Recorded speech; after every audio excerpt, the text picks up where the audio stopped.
Sean bienvenidos a un episodio más de Historia en France 24. Mi nombre es Álvaro Cordero. Este 27 de junio se cumplen 50 años de uno de los momentos más oscuros en la historia de Uruguay, el golpe de Estado perpetrado por el presidente Juan María Bordaberry y apoyado por las fuerzas militares. Un levantamiento que tuvo éxito y que permitió que se instaurara una dictadura cívico-militar que duraría 12 años, hasta 1985, y en la que se cometerían asesinatos arbitrarios, torturas a disidentes políticos y un sinfín de violaciones a los derechos humanos. Pero, ¿cómo llegó Uruguay a sufrir una situación así? Para inicios de la década de 1970, Uruguay estaba envuelto en un conflicto interno, marcado por la crisis económica y una creciente tensión política que enfrentaba al Estado y a la guerrilla marxista del Movimiento de Liberación Nacional Tupamaros. Un enfrentamiento que preocupaba especialmente a la casta militar uruguaya, quienes habían aumentado su presión hacia la clase política para incrementar su poder y combatir a las fuerzas subversivas con la única excusa de acabar con las acciones terroristas llevadas a cabo por los Tupamaros.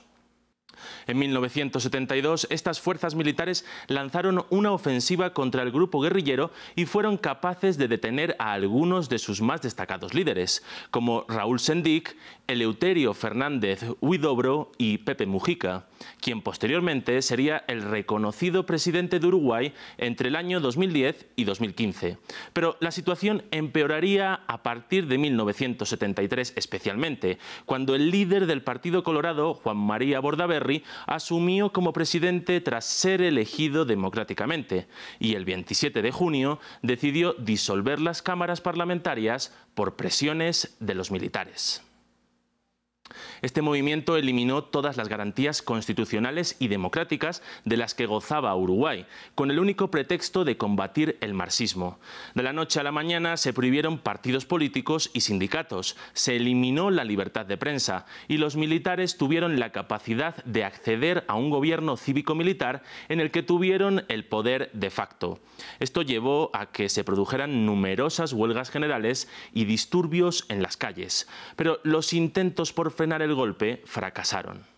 Lo ocurrido en Uruguay no fue algo aislado en el continente y se enmarca dentro de la Operación Cóndor lanzada por Estados Unidos en toda la región sudamericana.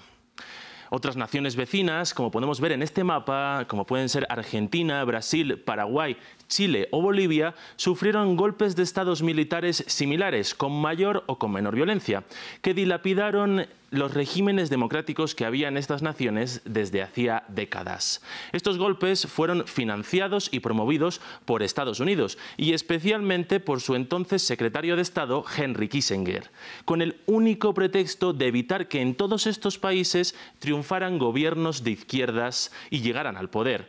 Un argumento que llevó a que millones de latinoamericanos sufrieran por varios años cruentas dictaduras. Bordaberry trató de consolidar un modelo dictatorial en el que se suprimiera la elección popular, pero tuvo varios enfrentamientos con la cúpula militar debido al malestar ocasionado entre la población y una parte del ejército, algo que generó inestabilidad en el régimen e hizo que fuera destituido en 1976. Su cargo lo ocuparía Aparicio Méndez y posteriormente, en 1981, el militar Gregorio Álvarez. Durante el gobierno de los tres se cometieron crímenes de lesa humanidad. Por ejemplo, en todo el territorio nacional de Uruguay se establecieron una serie de centros de detención y tortura que fueron utilizados como aparato represor del Estado. En uno de estos centros es donde pasó 12 años encerrado el expresidente Pepe Mujica, donde sufrió torturas y vejaciones constantes.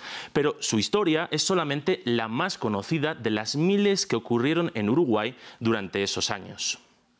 Según los datos recogidos por el Museo de la Memoria, Uruguay llegó a ser el país del mundo con más presos políticos per cápita, ya que se estima que cerca del 20% de su población fue detenida en esos 12 años. En total, 200 ciudadanos fueron asesinados y se estima que hay otros 191 desaparecidos. Una represión que obligó al 10% del país a partir al exilio. Algunos de ellos son grandes nombres de la historia y la cultura, como Mario Benedetti y Eduardo Galeano. Pero el crédito de la dictadura se acabó iniciada la década de 1980. cuando las movilizaciones ciudadanas hicieron que en 1984 se volviera a votar tras varios años de prohibición. El ganador fue el colorado Julio María Sanguinetti, quien a las pocas semanas decretó una amnistía general de presos políticos, aunque en 1986 también promulgó una ley de caducidad que impidió que se juzgaran a los militares por los crímenes de lesa humanidad cometidos, aunque ya en el siglo XXI algunos líderes sí que recibieron condena, entre ellos el exdictador Juan María Bondaberry, quien fue condenado a 30 años de prisión por violación de la Constitución y crímenes de lesa humanidad, aunque solamente cumpliría parte de su pena en prisión domiciliaria hasta su muerte en el año 2011. Por su parte, una vez de vuelta a la democracia, la izquierda consiguió articularse como una opción real de gobierno para los uruguayos y estuvo en el poder entre los años 2005 y 2019, teniendo como presidentes a líderes históricos del Frente Amplio como Tabaré Vázquez y Pepe Mujica.